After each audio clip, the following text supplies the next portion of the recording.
Hola, bienvenidas a Glamour Talks, este espacio creado para ustedes en esta pandemia que estamos viviendo todos actualmente. Soy Sofía Domínguez, editora digital de Glamour México y Latinoamérica, y en este episodio les doy la más cordial bienvenida para platicar de un tema muy importante en este mes de octubre y que sobre todo nos importa a todas las mujeres. Entonces, por primer año, dos de nuestras propiedades más importantes y más fuertes en Glamour se unen.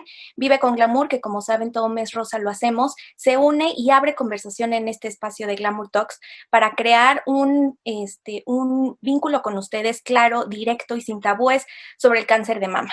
Y como dice una de nuestras invitadas, el cáncer de mama no espera ni se detiene. Por eso es muy importante, no solo este mes, sino los 365 días del año, conocer nuestro cuerpo, saberlo escuchar y prevenir esta enfermedad. Porque es muy importante que recordemos que, según datos de Fundación CIMA, en México mueren aproximadamente 18 mujeres al día por cáncer de mama. Y desde 2016 esta enfermedad es la primera causa de muerte en las mujeres. Entonces es muy importante que nos cuidemos, que busquemos la prevención y sobre todo que conozcamos nuestro cuerpo y sepamos cómo atacarla desde el momento preciso. Entonces, sin más, voy a presentar a Elsa López, nuestra editora senior de Glamour México y Latinoamérica, quien será la encargada de dirigir esta gran conversación con dos expertas. Y recuerden que estamos en todas las redes sociales, Instagram, Twitter, Facebook, con el hashtag Glamour Talks para conversar y saber más de sus dudas, más de lo que quieren conocer de este tema. Entonces, Elsa, cuéntanos quién está en el día de hoy. Claro que sí, muchísimas gracias, Sofía. Y pues nada, también agradecer a la audiencia que nos está acompañando esta vez, que sí vamos a hablar de un tema que en general se tiene como un poco en un espectro como bastante extraño, pero lo que busca siempre Glamour y Vive con Glamour, una campaña que llevamos haciendo desde hace muchísimo tiempo, es normalizar el discurso y también darle este halo de miedo para que la gente lo vea como algo que es autocuidado, es cuidarnos, autocuidado. Siempre tenemos en cuenta que cuidarse es una forma de amarse. Entonces, quiero presentar a nuestras invitadas, que estamos como muy emocionadas porque son realmente mujeres admirables. Entonces, en primer lugar, quisiera presentar a Alejandra de Cima, filántropa, sobreviviente de cáncer de mama y creadora de Fundación Cima. Hola, Alejandra. Hola, ¿qué tal? Buenas tardes a todos. Estoy feliz de estar aquí en este espacio con ustedes. Creo que hay mucho que decir. Totalmente, no, pues nada, también muchísimas gracias por tu tiempo y por acompañarnos con esta plática. Y también para darnos el punto de vista médico, tenemos a la doctora Paola González Balboa, médico radiólogo, especialista en imagen mamaria e intervención y directora médica de segunda lectura diagnóstica. Hola, muy buenos días a todos y les agradezco mucho la oportunidad de poder estar aquí en este espacio para que hablemos sobre cáncer de mama y bueno, en este mes en el cual es muy importante y en el cual nos están recordando a cada rato pues la realización de estudios de imagen que sirven para detección oportuna. Muchas gracias. No, muchísimas gracias a ti también. Y como dices, octubre es como este mes en el que le damos muchísima importancia, pero hay que recordar que es todo el año cuando hay que cuidarse y cuando hay que hacernos revisiones y todo esto. Y también, bueno, este mes, como tenemos todo lo de Vive con Glamour, por eso dedicamos este webinar, pero en glamour.mx podrán encontrar mucho contenido sobre los procedimientos y todo esto, obviamente todo con un background médico, porque es un tema que sí se tiene que cuidar bastante de no caer en mala información o caer en mitos y leyendas, siempre con la importancia de lo que dice la ciencia, lo que dicen los médicos. Y pues bueno, quisiera abrir esta conversación, yo creo que con la pregunta más básica, porque todos escuchamos campañas, escuchamos lo que se dice en televisión, en medios de comunicación, pero me gustaría saber la pregunta básica. ¿Qué es el cáncer de mama? Entonces, si podemos empezar contigo, doctora, que nos expliques un poco en qué consiste, qué es eso que todos que debemos cuidarnos. Bueno, el cáncer de mama es un crecimiento descontrolado de las células, las cuales al no tener un orden de crecimiento, pues forman este tipo de lesiones o tumores. El cáncer de mama puede tener factores para su desarrollo que pueden ser manejados o que en el colegio americano lo refieren como controlables y no controlables. Los factores de riesgo que son controlables, por ejemplo, es que llevemos una dieta sana, que hagamos ejercicio, que evitemos el tabaquismo, evitar alcohol, también el uso de hormonales que a veces podemos tomar de forma oral, y también existen los factores que no son controlables, que ahí aunque nosotras no podemos hacer nada. Por ejemplo, pues la edad en la que se presente, el que seamos mujeres, el que tengamos factores hereditarios que puedan influir en ello, el estímulo de estrógenos, pero obviamente por nosotras mismas, que sea que empecemos a arreglar en una edad muy temprana y que este estímulo hormonal se lleve por mucho tiempo hasta que llegue la menopausia. Dependiendo de todos estos factores es que se pueda o no llegar a tener la formación de este tipo de lesiones. Totalmente. Y bueno, ajá, dentro de algo que quiero mencionar a este radióloga es que dentro de la ecografía, que todas sabemos que a partir de los 40 años debemos de realizarla de forma anual. Totalmente. Y, por ejemplo, también se escuchan desafortunadamente muchos mitos de que los factores que lo provocan, no sé, o sea, yo al menos como no experta, como una mujer de 33 años, pues siempre estuve como muy bombardeada por muchas leyendas y mitos de qué cosas provocaban y qué no. Pero, ¿qué cosas o factores pueden provocar el cáncer de mama? Sé que es como muy específico y a veces no tanto, pero si nos puedes ilustrar con esto sería un gran alivio. Pues bueno, dentro de los factores que pueden estar en relación, pues por ejemplo en la dieta, pues tener una dieta alta en azúcares, una dieta alta en carbohidratos, la alimentación es sumamente importante, el sedentarismo, pues el que es el no realizar ejercicio, pues tiene también un papel muy importante, sobre todo en relación a estrógenos, que bueno, que sabemos que los estrógenos tienen una correlación muy importante con el cáncer de mama, ¿no? El tabaquismo, que sabemos que es un factor que pues, no nos brinda ningún beneficio y que sí nos puede llevar no solo a un cáncer de mama, sino a otro tipo de carcinomas. Entonces, pues, el que llevemos una vida lo más saludable posible, pues va a ser una forma de el poder evitar este tipo de enfermedades. Perfecto. Oye, Ale, bueno, la verdad es que también algo que hemos visto en Glamour desde que organizamos todo esto de Vive con Glamour son algunos testimonios, hemos platicado con chicas que lo han vivido, que sus familiares lo han vivido, porque son dos experiencias totalmente distintas. Entonces, quisiera por favor que me platicaras de tu experiencia con el cáncer de mama y cómo fue que cambió tu vida. Claro que sí. Bueno, fue hace casi 20 años el día en que yo a los 30 años de edad me dijo mi médico que bueno, que tenía cáncer, pero no fue así de rápido, no fue así de directo, ¿no? O sea, tuve que pasar yo 3 o 4 visitas a mi ginecólogo, que en aquel entonces era mi doctor en el que yo confiaba, y 8 meses antes de que ese médico me dijera, ok, Alejandra, ¿sabes qué? Vamos a hacer una mastografía. Yo, ahora sí que contrariamente a lo que tú acabas de decir, yo no tenía ninguna información. Hace 20 años yo no había estado expuesta nunca al tema del cáncer de mama.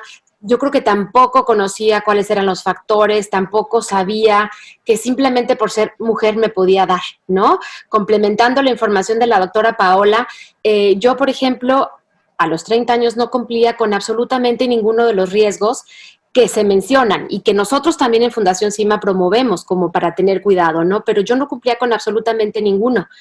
Lo único que a lo mejor me sonaba un poco a mí es la alimentación. Yo nunca fui muy buena para comer y el tema de la alimentación en mi caso siempre fue algo de lo que tuve que siempre estar pendiente, ¿no? Pero sí por ser mujer y por tener mala suerte y porque nunca voy a saber por qué me diagnosticaron un cáncer a los 30 años. Entonces, nunca es buen momento para recibir la noticia, claramente, pero creo que es peor momento cuando eres joven, cuando tienes muchos planes por delante, cuando piensas que tienes muchísimos años más para vivir y para hacer todas esas cosas que habías pensado hacer. Yo en mi caso, por ejemplo, no tenía hijos y siempre tenía muy claro que yo quería ser madre, ¿no? Que yo quería ser mamá y para mí, en ese momento cuando me dicen vas a tener cáncer, lo primero que pienso es me voy a morir.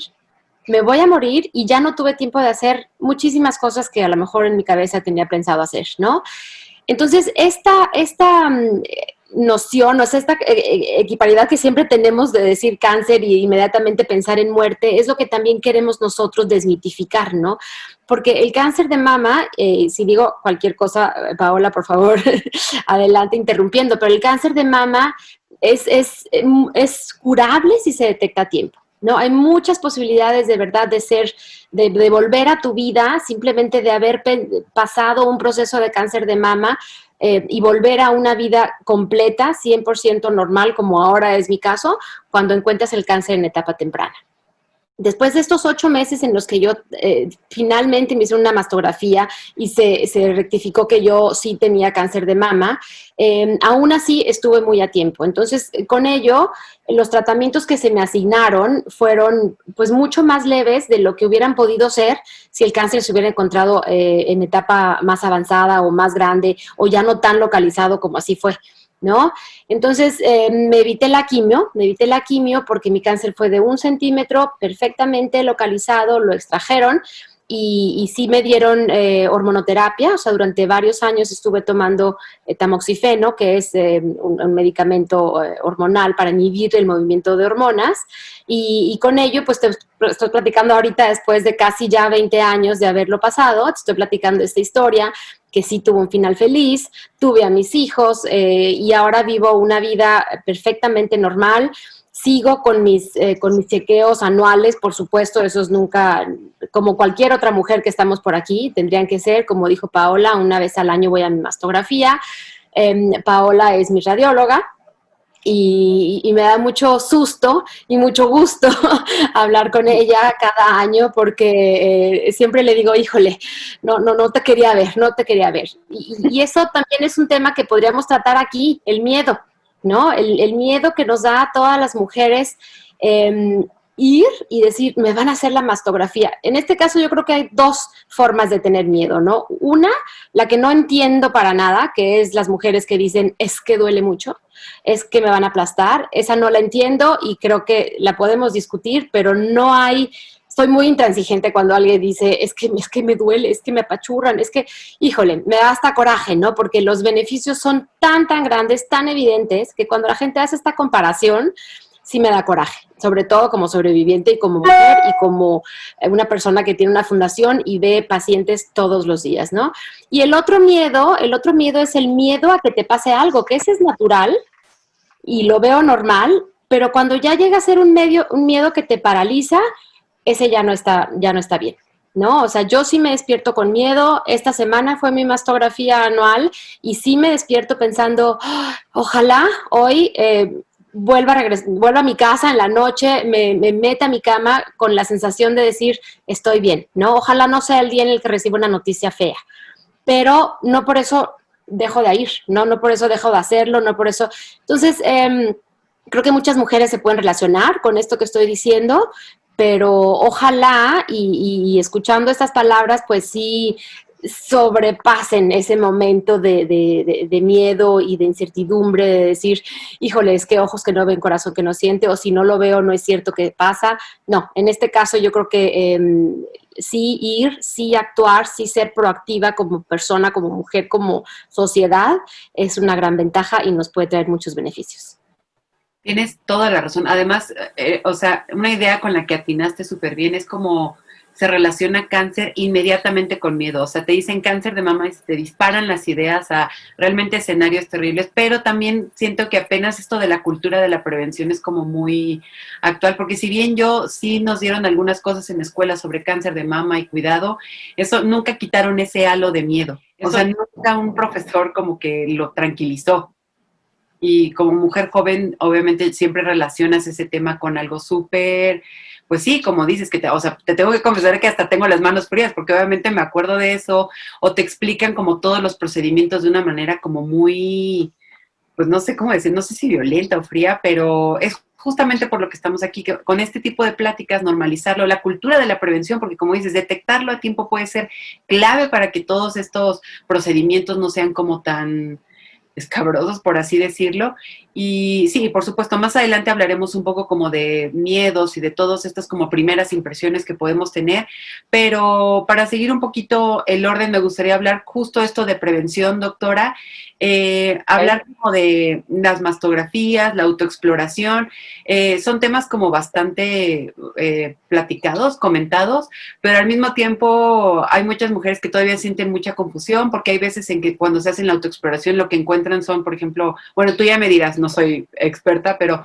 a veces hay cositas con bolitas de grasa o el susto, o igual hay muchas mujeres que se preguntan qué debería sentir. Yo recuerdo que no sé, no me acuerdo siquiera si maestro o maestra nos decía, tienen que sentir como si tocaran un paquete de arroz. Y yo, no estoy entendiendo el concepto. Entonces, si tú más bien nos puedes ayudar como de en qué consiste la autoexploración, en las mastografías y también cuándo se debe realizar cada una. Y creo que también esta pregunta, ¿qué es lo que debo sentir exactamente a la hora de hacer una autoexploración? Claro.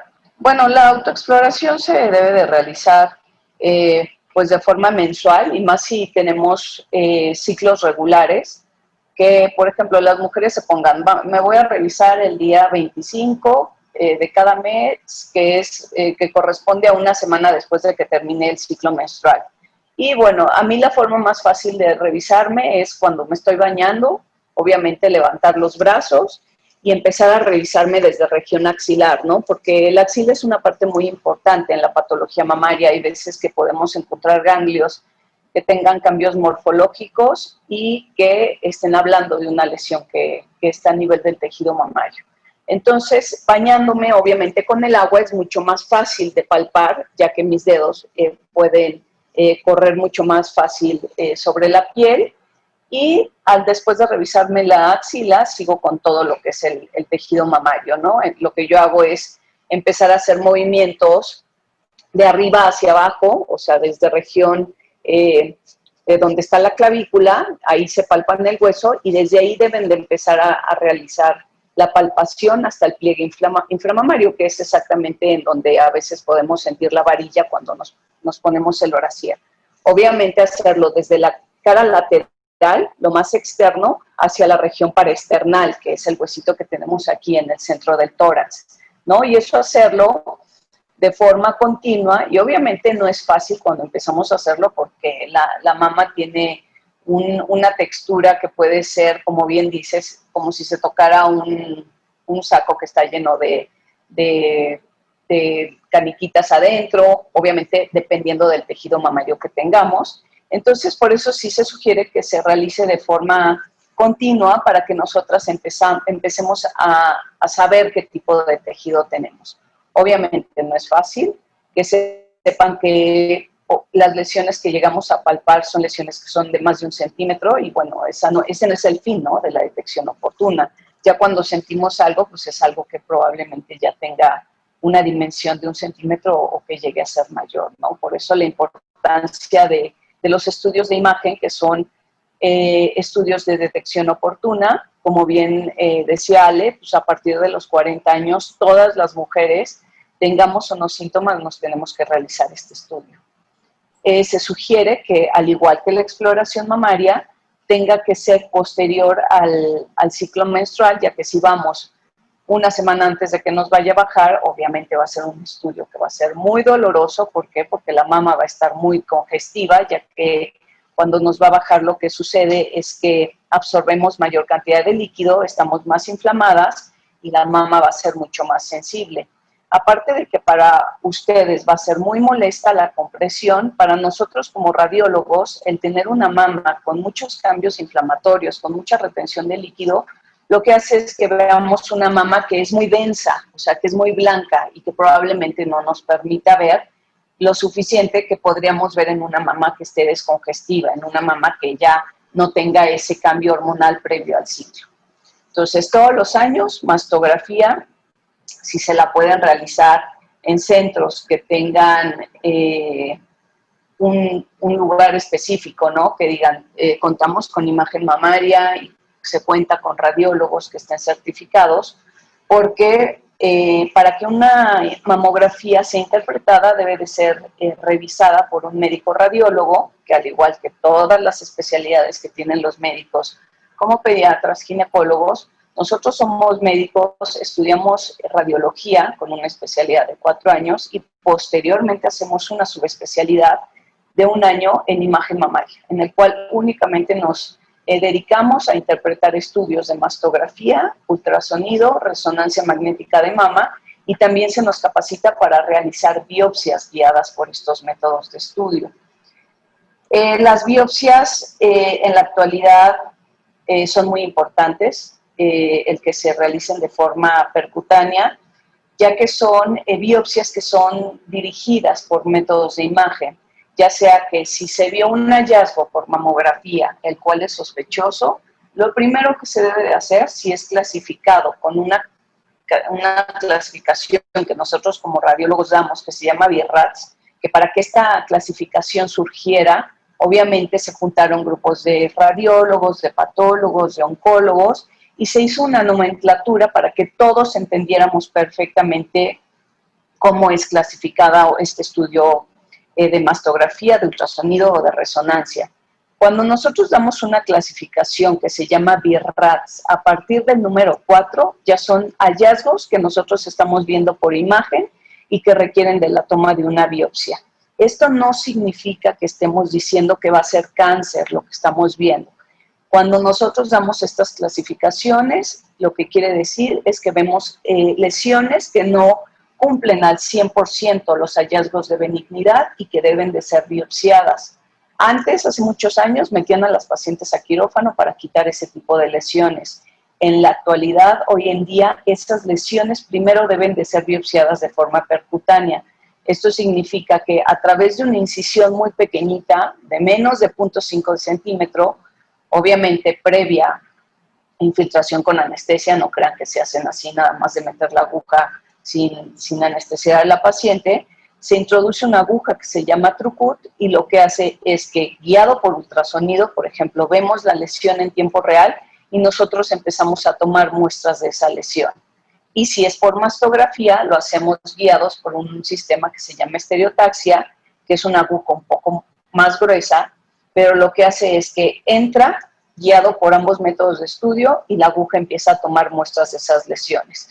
Esa lesión se biopsia, se coloca en un frasco y se le envía a la patóloga, y la patóloga es la que va a tomar esos fragmentos y los va a estudiar en el microscopio y nos va a decir a qué corresponden esas lesiones. La mayoría son benignas, ¿no? Más de un 80% de esas lesiones que mandamos a biopsiar son benignas, pero requieren de un diagnóstico histológico para que el clínico, que ya sea el ginecólogo, el cirujano oncólogo, sepan a qué corresponden ese tipo de lesiones.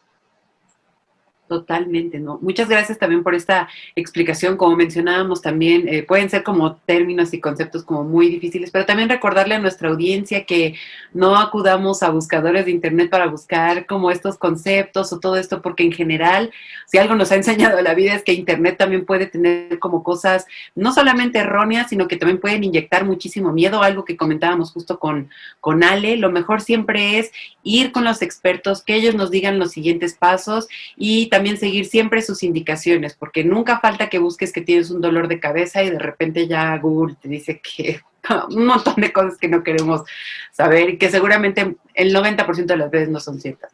Pero ahora también, Ale, una fundación, yo sé que hacen un trabajo titánico para justamente combatir como todos estos conceptos erróneos, la cultura de la prevención y todo esto. Entonces, acercarse a una fundación, ¿cómo es el proceso? ¿En qué nos pueden ayudar? ¿Cómo también tienen estas dinámicas para la cultura de la prevención? Y también, ¿cómo ayudan a las mujeres? Bueno, Elsa, la fundación inicialmente tenía como objetivo nada más el de informar, ¿no? Informar, hacerte saber cuáles eran los factores de riesgo, que te quedara clarísimo que la detección oportuna era la clave para, ¿no? Para un pronóstico bueno de supervivencia. y nos dedicamos a promover justamente los métodos de detección oportuna, que eran y son la autoexploración, las visitas al médico regulares, o sea, cada año para que te haga él mismo una exploración clínica y, por supuesto, la mastografía después de los 40 años. Y en este sentido ha ido la comunicación que durante ya 18 años Fundación CIMA siempre ha transmitido, ¿no?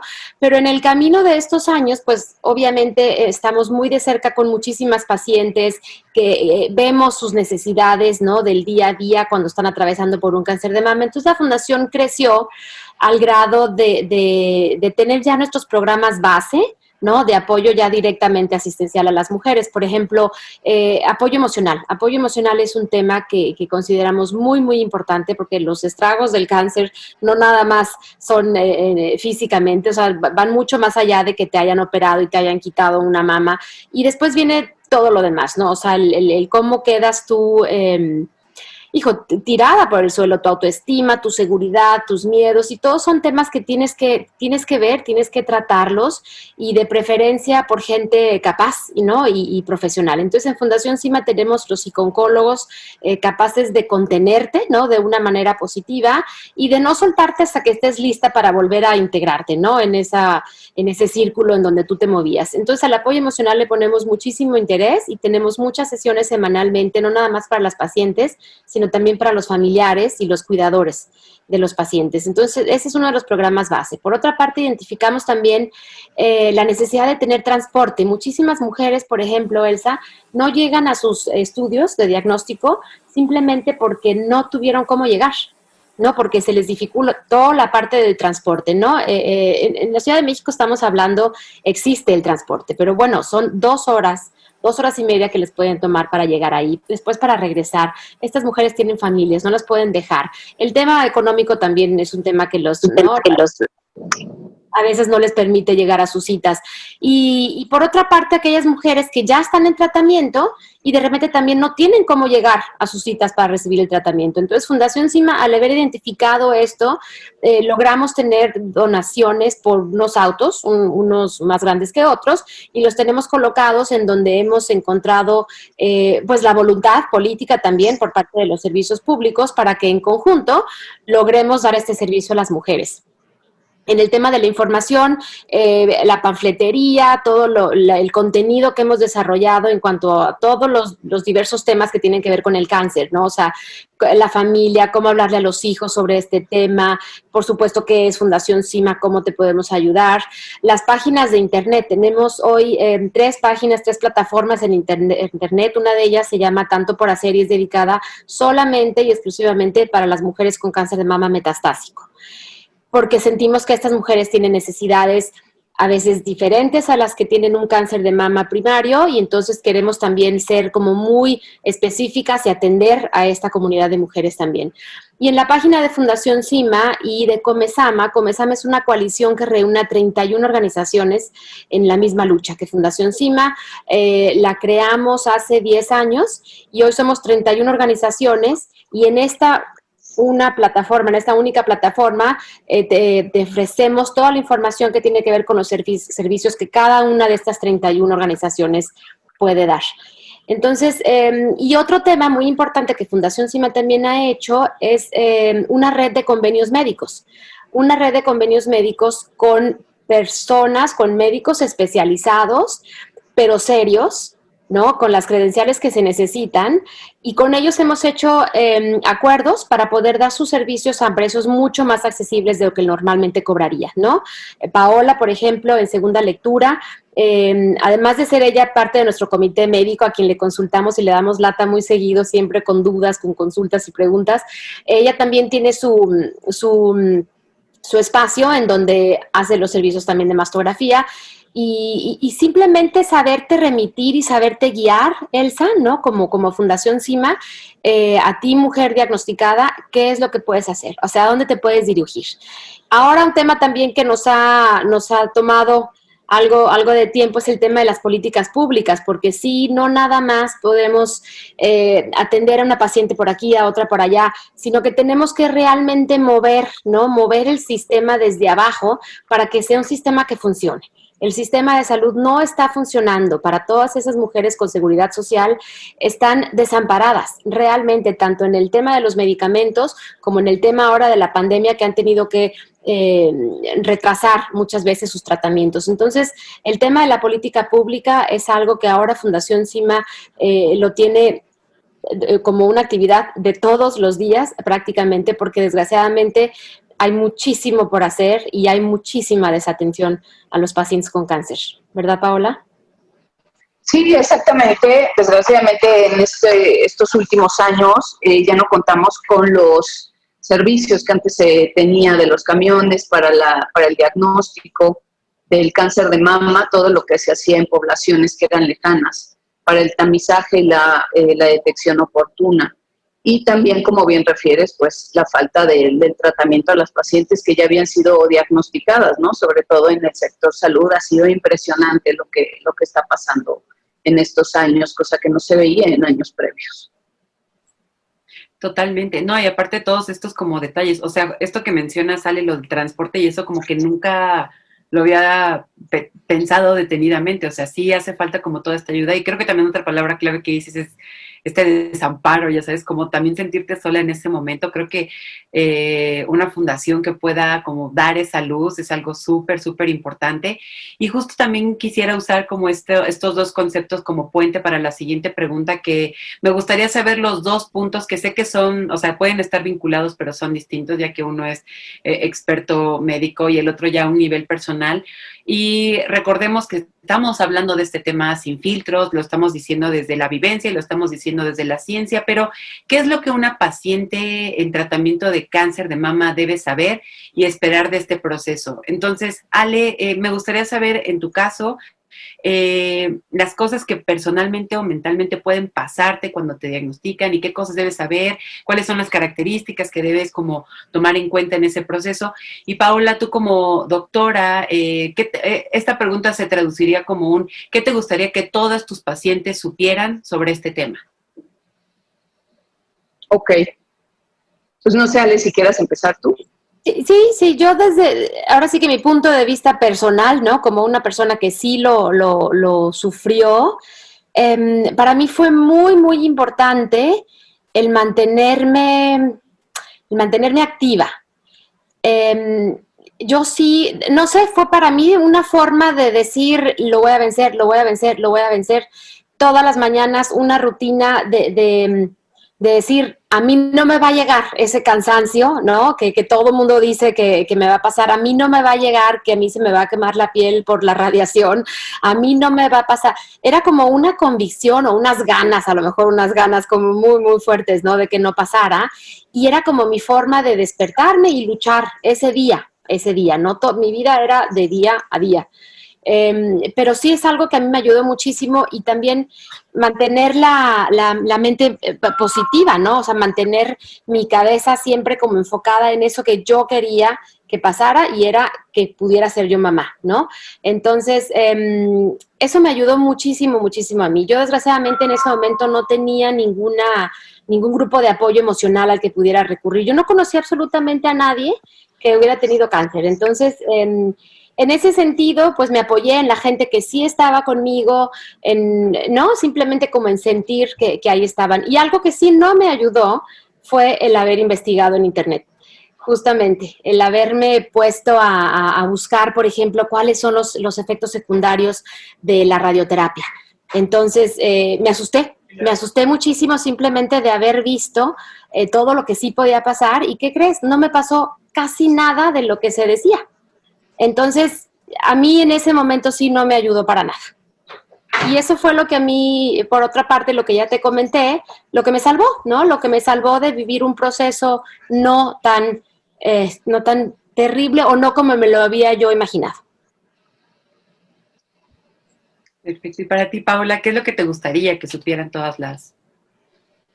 Mira, yo como radióloga, al momento en que estoy viendo los estudios de las pacientes, cuando logro identificar lesiones muy pequeñitas, estamos hablando de 2-3 milímetros, que es lo que detecta la mastografía, y que sabes que son hallazgos que que tienen una alta sospecha de que vayan a ser malignos y que le haces la biopsia a la paciente y que sale positiva, pues que sepan que cuando la detección es en esos estadios o en esos momentos que apenas si se está empezando a formar el cáncer, que sepan que van a tener muy buen pronóstico, ¿no? Que ese es el gran beneficio de la detección oportuna, que son lesiones muy pequeñitas que probablemente en muchas ocasiones van a ser retiradas y no van a requerir probablemente, dependiendo del diagnóstico histológico, o sea, de lo que la patóloga dice,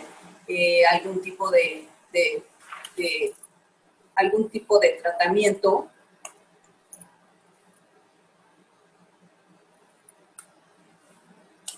Perdón. Se desconectó. Que probablemente van a tener un muy buen término de esta patología y va a ser algo que fue del pasado y que pasó sin ningún problema.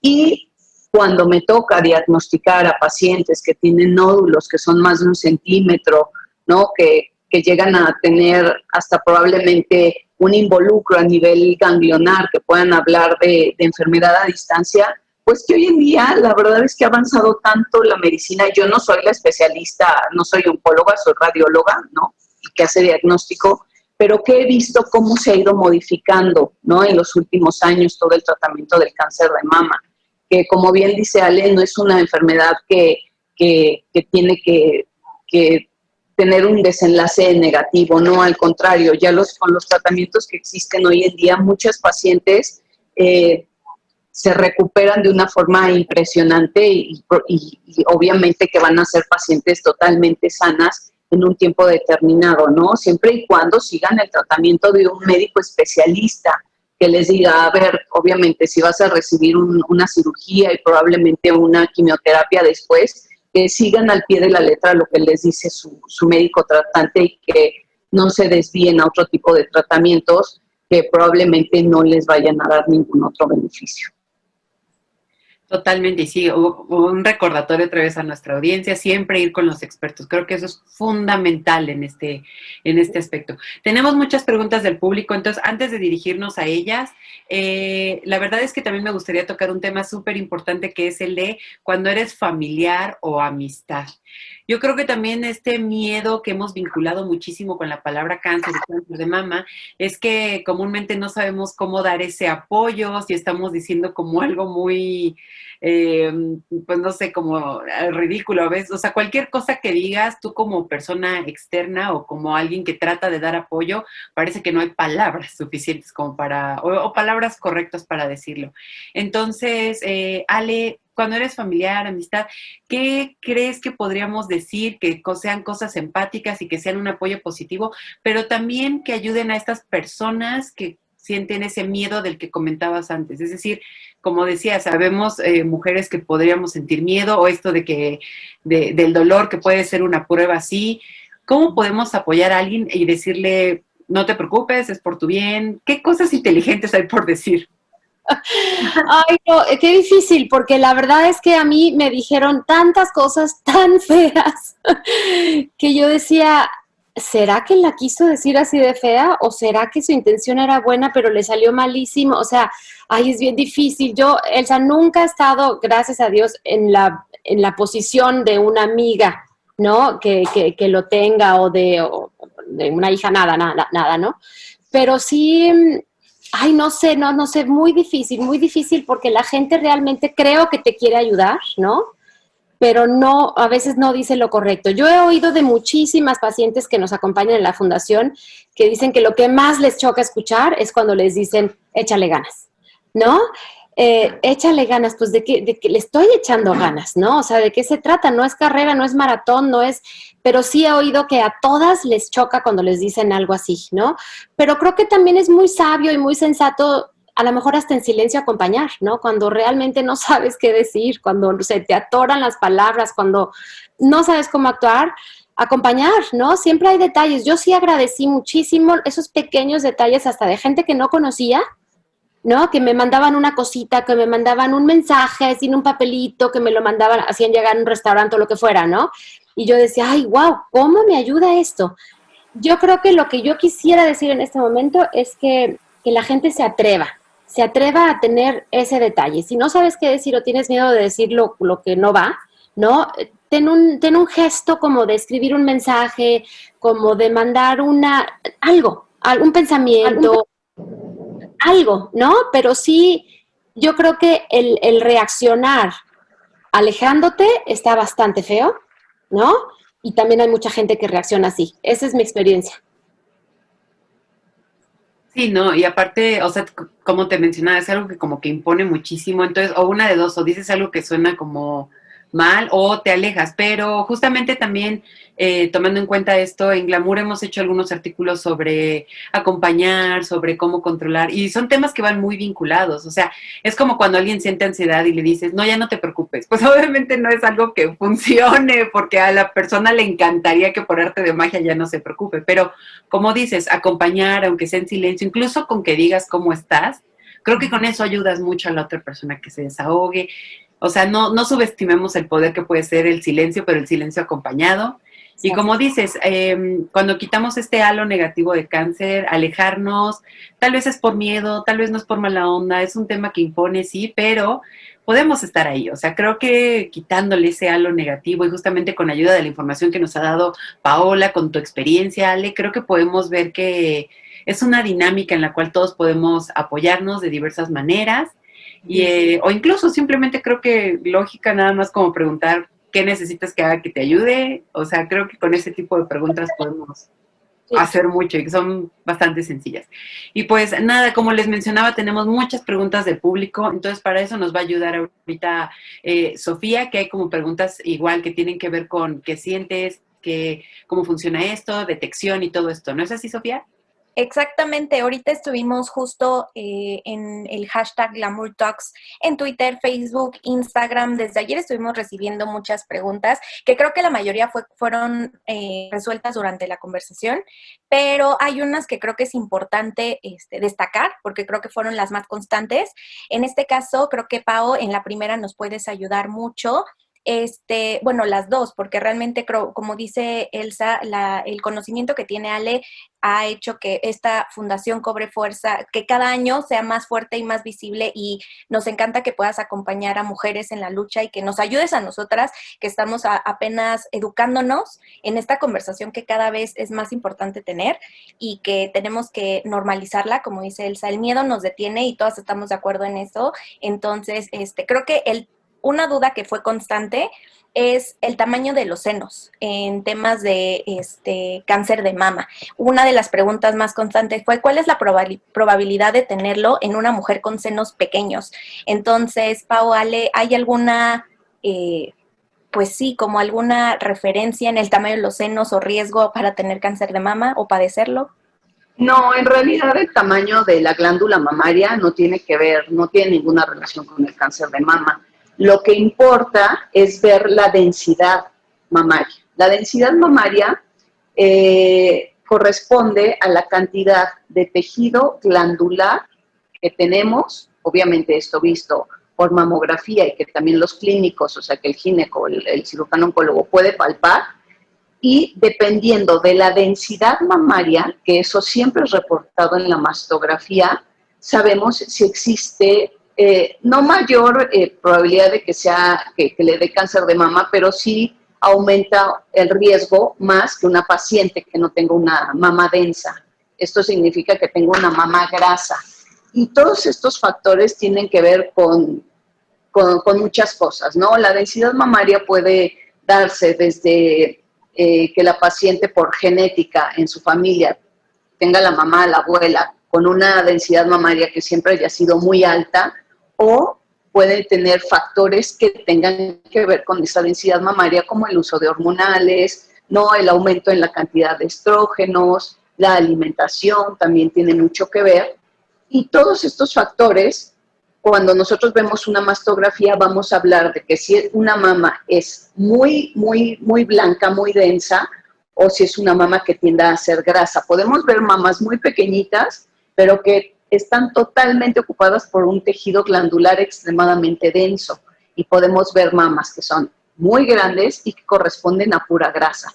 Entonces, que no se dejen llevar por el tamaño, de si eso les va a favorecer o no un cáncer. Sí que sepan que si en una mastografía nosotros referimos que la mama tiene un componente denso, que sepan que siempre deben de ir acompañadas de ultrasonido o de un estudio que se llama tomosíntesis, que ambos, al ir realizados junto con la mastografía, van a aumentar la detección de lesiones mamarias. Perfecto, creo que sí es bien importante, como dices, también conocer nuestra familia, nuestros antecedentes. Ser mujeres también nos implica conocer también justo estos pasos anteriores que han tenido mujeres antes que nosotras. Entonces, en redes sociales que nos hicieron dudas, nos lanzaron dudas, fue sobre el uso del brasier. Cómo es la forma correcta de usarlo, si afecta o nos hace más propensas a tener cáncer de mama, los mitos que hay alrededor de eso. ¿Nos pueden dar algunas observaciones sobre este tema?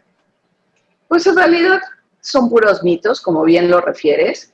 Hay pacientes que luego me preguntan, ¿está bien que me duerma con un top de esos que sirven para hacer ejercicio? Si así se sienten ellas mucho más tranquilas, lo pueden hacer. Yo lo que he visto en el paso de los años que me dedico a esto es que a veces el uso de brasieres que tengan varilla pueden condicionar un poco de fibrosis, pero al final la fibrosis es algo benigno, pero no nos van a hacer ningún tipo de daño el uso de estas prendas. Perfecto. Otra duda fue sobre el dolor. ¿Qué hago cuando ya comienzo a tener un dolor intenso en los senos? O sea, en cualquier tipo de dolor que se tenga en el cuerpo, se tiene que ir con un especialista. Claro. Pero en este caso, cuando se llega a ese extremo, es directo ir a una mamografía, se va con otro doctor. ¿Qué se hace en esos casos? Cuando hay dolor mamario, que nosotros le llamamos mastalgia, y que es causa de la realización de ultrasonidos, sobre todo en pacientes jóvenes, en la mayoría de los casos es por causas hormonales, ¿no? Que vamos a estar previos al ciclo menstrual. Pero obviamente, como bien lo refieres, en caso de presentar estos síntomas que no tengan que ver con el ciclo, que no sean simétricos, o sea, que sea más en una mama que en otra, pues sí tiene que acudir con el médico especialista para una adecuada revisión. Ya estamos a 2 de terminar porque las dudas no terminan y creo que sobre todo es una conversación que invitamos a que no solo se tome el Día de Cáncer, Día Mundial de Cáncer de Mama, ni en el mes de octubre. O sea, creo que es un recordatorio, pero al final, lo que decíamos al principio, la conversación de cáncer de mama, al ser tan fuerte, es algo que se tiene que tener los 365 días del año. Es algo que tenemos que tener conversación constante con los especialistas, con nuestras amigas, con todos los aliados en esta enfermedad que acaba principalmente con la vida de las mujeres. Entonces, como penúltima duda, ¿existen más maneras de detectar el cáncer de mama además de la mamografía? No, la mastografía hoy en día es el único estudio que ha demostrado, porque lleva de ser estudiado más de 30 años, con muchos ensayos clínicos, con estudio en poblaciones, que disminuye la mortalidad por detección oportuna. No hay otro estudio que hoy en día lo sustituya. No es un estudio que nos vaya a condicionar un cáncer de tiroides o de otra parte del cuerpo. Eso son puros mitos, y es un estudio que es una vez al año, que sí puede llegar a ser un poco molesto, pero que bueno, nos va a poder detectar una lesión que va a salvar vidas. Perfecto. Y la última, Ale, va dirigida a ti, justo con este tema del miedo al enfrentarlo. ¿Cuál es tu consejo más grande para dejar a un lado el miedo a la mastografía, y también a cómo podemos ayudar a fundaciones y a más mujeres como la tuya para que demos voz en esta batalla que se está dando día con día? Gracias, Sofía. Bueno, ¿cómo podemos no tener tanto miedo a la mastografía? Yo creo que si reconocemos y concientizamos los beneficios del estudio, pues eso va a opacar cualquier tipo de miedo que puedas llegar a tener, ¿no? O sea, y tómenlo de una sobreviviente, de una persona a la que la mastografía efectivamente salvó, ¿no? Entonces yo creo que cuando entiendes bien y reconoces esos beneficios, yo creo que no hay nada que tenga más valor que justamente el buscar tu salud y ser proactiva, pues para vivir, ¿no? Yo creo que es el objetivo número uno de quienes estamos aquí, ¿no? Poder estar sanos y poder vivir. ¿Y cómo se apoya a Fundación CIMA? Concretamente, tenemos varias formas de apoyar, evidentemente con donativos, ¿no? O sea, www.cimafundacion.org/donativos se encuentran las formas en las que se pueden hacer este tipo de donativos y que la gente sepa que no, que cualquier aportación es grande, que cualquier aportación es mucho para Fundación CIMA. Y por otra parte también, digo, si eres tú sobreviviente, quieres compartir tu testimonio, si eres un familiar de una persona y quieres donar tu tiempo, yo creo que son las 3 formas que se me ocurren en este momento en la que nos puedes ayudar. Perfecto, entonces les agradecemos inmensamente esta conversación, es necesaria, es momento de quitarnos esta venda a veces de los ojos que tenemos del a mí no me va a pasar, porque justo con las cifras que Fundación CIMA constantemente nos da un update, solo 1 de cada 3 mujeres es diagnosticada en una etapa temprana de la enfermedad. Entonces es bien importante que conozcamos nuestros cuerpos, los escuchemos y sobre todo escuchemos especialistas como Paola, escuchemos las voces reales como Ale, que han luchado y que han sobrevivido y que han llevado al otro extremo esta enfermedad a un lado tan positivo y que está ayudando a tantas mujeres a nivel nacional. Entonces, les agradecemos mucho este espacio y a todos ustedes que se conectaron en esta edición de Glamour Talks, Convive con Glamour. Muchísimas gracias por ser parte de este panel y de esta plática tan íntima y pues nos vemos en el siguiente capítulo. Muchísimas gracias. Muchísimas gracias por interesarse en este tema. Gracias, Paola. Y gracias, Sofía y Elsa. Muchas gracias. Muchas gracias.